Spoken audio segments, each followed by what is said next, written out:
Hi there, my name is Eresi Mante and thank you for doing this series with me.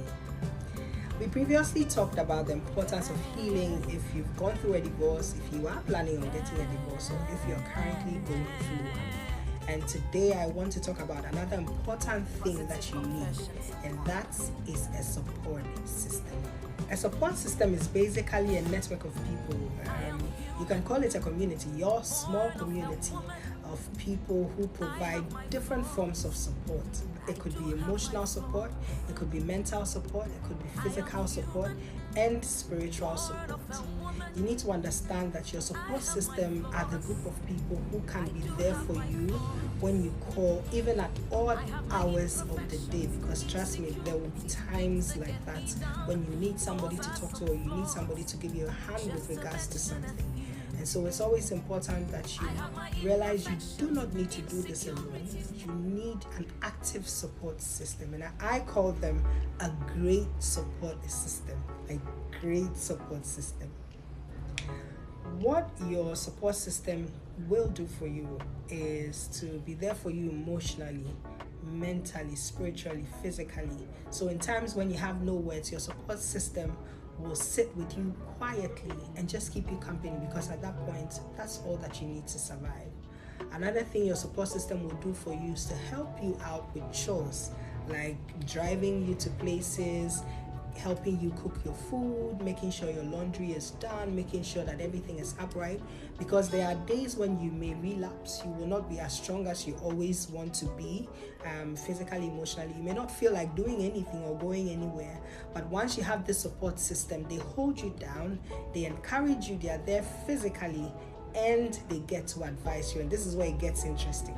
I've always called it a strong support system because strong people do not dwell on negativity in the past.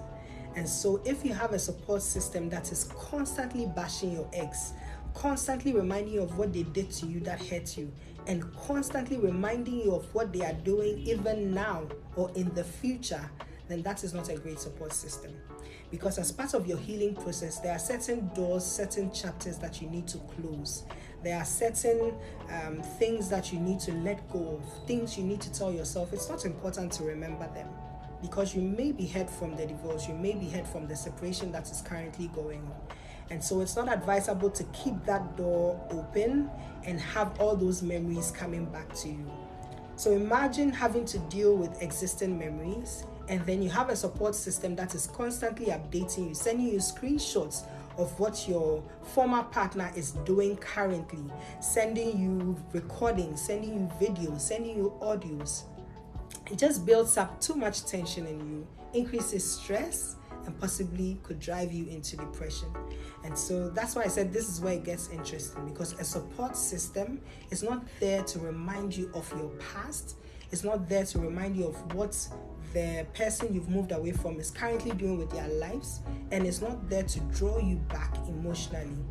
Your strong support system will hold you, will help you emotionally, and speak affirmatives to you at all times. So in choosing a support system, these are some of the things you have to look out for. How neutral is this person? How wise is this person? Is this somebody I can call at any time of the day and get a response? Is this person available to pray with me rather than talk and blab? And finally, is this person on the same spiritual level as I am? Now, it's extremely important you have the right support system, because if you have the wrong people in your life as your friends, as family, as advisors, especially at a crucial time as this, every step you take forward will feel like 10 steps backwards. Because instead of them speaking positivity and peace and calmness over you whilst you go through the storm, you will begin to indulge in social vices just to be able to cope.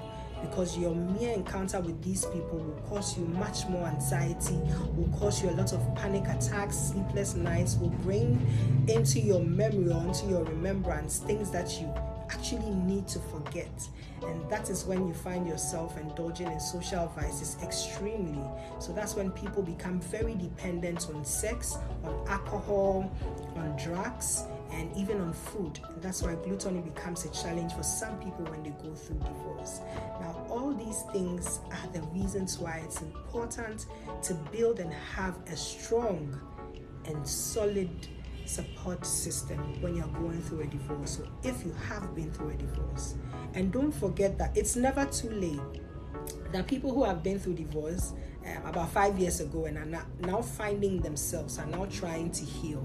It's okay, it's understandable, and it's acceptable. You heal at your own pace. But once you get a hold of this positive information and you decide to heal, come and let's do this journey together, and let's do it positively so that you come out blessed rather than stressed. So thank you again for doing the series with me. I will be back with much more information on how to get through the phase of divorce. Remember to share, to like, subscribe, send it to somebody who really needs this, somebody who really needs to heal, so that they can also heal from that strenuous experience of divorce. Thank you very much, and blessings from TSW and TSM.